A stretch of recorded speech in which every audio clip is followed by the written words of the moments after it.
Fala, abençoado, tudo bom? Estamos de volta com mais um Catequese, um direito de todos.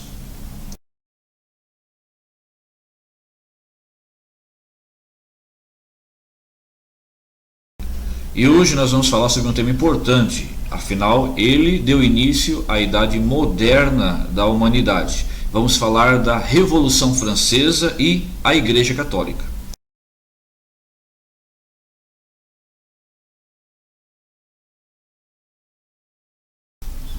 A Revolução Francesa significou um profundo rompimento da vida política e social do século XVIII.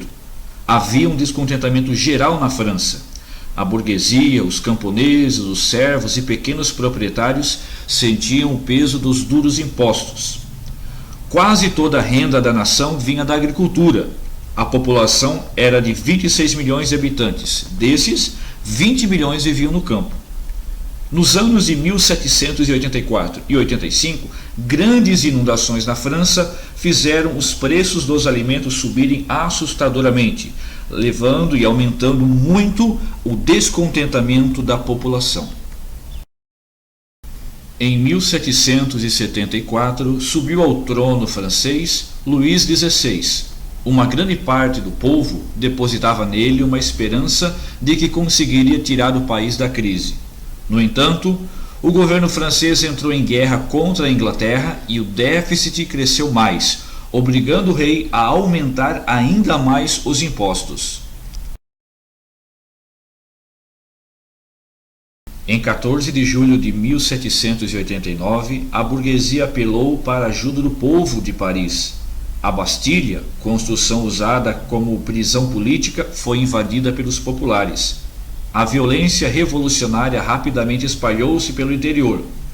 Camponeses invadiram castelos da nobreza, executaram famílias inteiras e exigiam uma reforma fundiária. Grande parte da nobreza fugiu para a Holanda, Inglaterra, Áustria e outros países próximos. Luís XVI tentou fugir para a Prússia, mas foi reconhecido e teve que voltar humilhado para a capital. O rei foi julgado por traição, condenado e guilhotinado. A rainha Maria Antonieta foi executada. O príncipe Luís Carlos, herdeiro do trono, foi entregue a um sapateiro para ser educado como cidadão comum e morreu em virtude dos maus tratos. A ditadura do terror, que iniciou então com a queda da Bastilha, fez vítimas em todos os setores da sociedade francesa. Inicialmente, a Revolução Francesa não era anticlerical. No seu início, os próprios padres e bispos participaram e incentivaram o povo a lutar. Todos eram livres, inclusive tinham direito à liberdade de culto, de acordo com os direitos do homem e do cidadão elevados à condição do rei. No entanto, aos poucos, a Igreja foi sendo considerada inimiga da Revolução quando exigia que a prática fosse justamente igual ao que se dizia. A fim de cobrir as necessidades financeiras do Estado, a Assembleia Nacional aprovou a proposta de expropriar todos os bens da Igreja. Em fevereiro de 1790, foram abolidas todas as ordens de mosteiros não caritativos. O novo regime tomou para si tarefas até então confiadas à Igreja: o ensino, a assistência e o registro civil. Em 12 de julho foi constituída a Constituição Civil do Clero, que fixava a Igreja Francesa numa base nacional, separando-se da de Roma.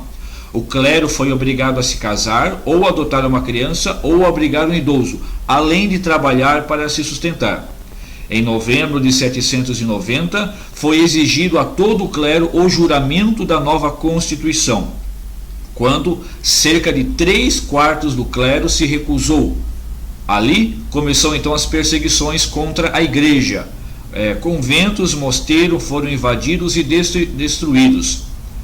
Cerca de 40 mil padres religiosos e religiosas foram presos, deportados e executados.